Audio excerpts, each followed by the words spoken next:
ছোটবেলা থেকে দেখে আসছি ঈদের চাঁদ দেখা গেলে এই গানটি বেজে ওঠে। ওমর রমজানের ওই রোজার শেষে এলো খুশির ঈদ। এই গানটি যেন ঈদের আনন্দকে আরো দ্বিগুণ করে তোলে। এই গানটি যেন ঈদের সময় একটা গুরুত্বপূর্ণ অংশ হয়ে দাঁড়িয়েছে। রোজা শেষ হওয়ার সাথে সাথে যেন এই গানটি আমাদের মনে করিয়ে দেয় ঈদ চলে এসেছে। এই গানটি প্রথমে গেয়েছিলেন আব্বাস উদ্দিন আর লিখেছেন জাতীয় কবি কাজী নজরুল ইসলাম। এই গানটির পিছনে অসাধারণ একটি গল্প লুকিয়ে আছে। আজকে সেই গল্পটাই আপনাদেরকে শোনাবো। কবি কাজী নজরুল ইসলাম তখন শ্যামাগীতি লিখতেন। শ্যামাগীতির জন্য রীতিমতো বিখ্যাতের শিখরেও পৌঁছে গিয়েছিলেন তিনি। এক রাতে রেকর্ডিং শেষ করে কাজী নজরুল ইসলাম বাড়িতে ফিরছিলেন। ঠিক সেই সময় রাস্তায় তাকে থামিয়ে দিলেন শিল্পী আব্বাস উদ্দিন। আব্বাস উদ্দিন কবি নজরুলকে অনেক সম্মান করতেন, সম্মান করে কাজীদা বলে ডাকতেন। কবি নজরুল তখন বলল, বলে ফেলো তোমার আবদার। আব্বাস উদ্দিন তখন বলল, কাজীদা আপনাকে অনেকদিন যাবত একটা কথা বলবো বলবো ভাবছি, কিন্তু বলা হয়ে ওঠে না। দেখুন পিয়ারু কাওয়াল, কাল্লু কাওয়ালরা কি সুন্দর উর্দু কাওয়ালি গায়, শুনেছি তাদের গান প্রচুর বিক্রি হয়। আর বাংলায় তো তেমন কোনো ইসলামিক গান নেই। যদি আপনি একটা গান লিখতেন তাহলে মুসলমানদের ঘরে ঘরে আপনার জয় জয়কার থাকতো। তখন আবার বাজারে ছিল শ্যামাগীতির জয় জয়কার। যে শিল্পী শ্যামাগীতি গাইতেন সেই শিল্পী রীতিমতো একদম বিখ্যাত হয়ে যেতেন। মার্কেটের ট্রেন্ডের বাইরে গিয়ে বিনিয়োগ করলে ব্যবসায় লাল বাতি জ্বলতে পারে। আব্বাস উদ্দিন যতই বায়না ধরছিলেন, কবি কাজী নজরুল ইসলাম ততই বেগে বসছিলেন। আব্বাস উদ্দিনের নাসর বান্দা এত সহজে ছাড়বে না। নজরুল নিজেও শ্যামাগীতি লিখতেন, সুর করতেন, বাজারে ছিল তার তুমুল জনপ্রিয়তা।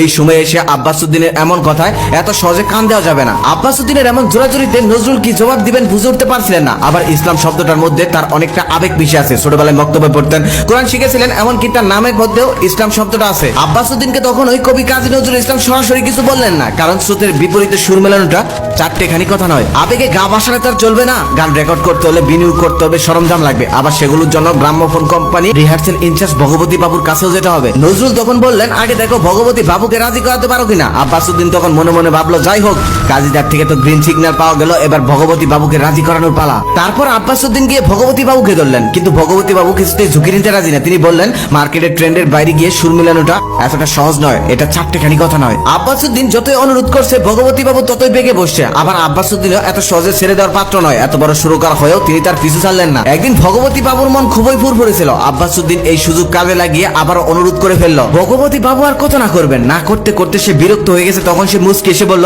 আপনি অবশ্যই নাসর বান্দা আছেন, আমাকে এত সহজে ছাড়বেন না। আচ্ছা যান, গান নিয়ে আসুন। ভগবতী বাবুর মুখে এই কথাটা শোনার পর আব্বাস উদ্দিনের চোখে জল এসে যায়। এবার তাকে গান লিখতে হবে। কবি কাজী নজরুল ইসলাম চা আর পান খুবই পছন্দ করতেন। তারপর তিনি চা আর পান সঙ্গে করে নিয়ে চলে গেলেন কবি কাজী নজরুল ইসলামের বাসায়। তারপর পান মুখে দিয়ে কাজী নজরুল ইসলাম খাতা কলম হাতে নিয়ে দরজা বন্ধ করে দিলেন। এদিকে আব্বাস উদ্দিন অপেক্ষার প্রহর গুনতে লাগলেন। দাঁড়িয়ে থাকতে থাকতে সময় যেন কাটে না তার, তাই তিনি এদিক সেদিক পাছারি করতে লাগলেন। আব্বাস উদ্দিনের অপেক্ষার প্রহর গুনতে গুনতে আধা ঘন্টা কেটে যায়। আধা ঘন্টা পরে নজরুল দরজা খুলেন। দরজা খুলে প্রথমে পানের পিক ফেলে তারপর একটি কাগজ তার হাতে ধরিয়ে দেন। সেই কাগজটি ছিল কবির আধা ঘন্টা সাধনা আর আব্বাস উদ্দিনের 6 মাসের পরিশ্রম। তারপর আব্বাস উদ্দিন পড়তে শুরু করলেন, ওমন রমজানের এই রোজার শেষে এলো খুশির ঈদ, তুই আপনাকে আজ বিলিয়ে দে শুন আসমানি তাগিদ। লাইনটা পড়ার সাথে সাথে আব্বাস উদ্দিনের চোখ অশ্রু সিক্ত হয়ে গেল, কারণ এই একটা গানের জন্য কতটা কাঠখড় পোড়াতে হয়েছে তাকে। তিনি কি সেদিন জানতেন এই গানটায় একদিন প্রত্যেকটা ঘরে ঘরে ঈদের বার্তা পাঠাবে? রমজান শেষ হওয়ার সাথে সাথে বেজে উঠবে টিভিতে এই গান। তার 2 মাস পর ছিল রোজা। গানটা লেখার 4 দিন পরে রেকর্ডিং করে ফেললেন। গানটি তখনও তার মুখস্থ হয়নি। গানটি চলবে কিনা এটা নিয়ে গ্রামোফোন কোম্পানিও ছিল আশঙ্কায়। তবে কাজী নজরুল ইসলাম এই গানটি নিয়ে ছিল বেশ রোমাঞ্চিত। কিভাবে গাইতে হয়, কিভাবে সুর করতে হয় সেটা তিনি আব্বাস উদ্দিনকে দেখিয়ে দিচ্ছিলেন। বারবার কাগজের দিকে চাইতে আব্বাস উদ্দিনের সমস্যা হয় বলে কাজী নজরুল ইসলাম নিজে আব্বাস উদ্দিনের চোখের সামনে কাগজটি ধরে রেখেছিলেন। তারপর ঈদের ছুটিতে আব্বাস উদ্দিন বাড়িতে চলে এলেন। তবে বাড়িতে আসার পরেও তার মনটা উচ্চাটন ছিল, কখন কলকাতায় ফিরে যাবে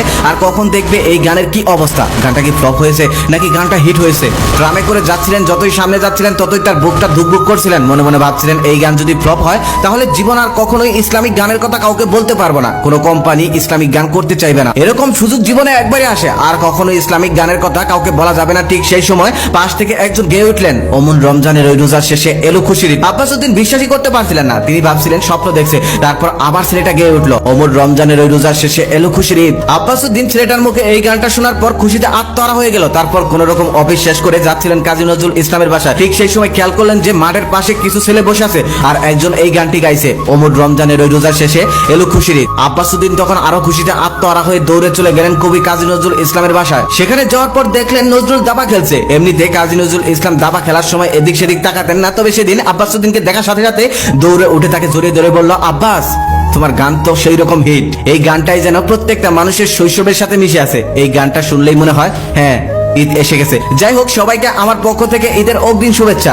সবাই ভালো থাকবেন আর আমার জন্য দোয়া করবেন। আল্লাহ হাফেজ।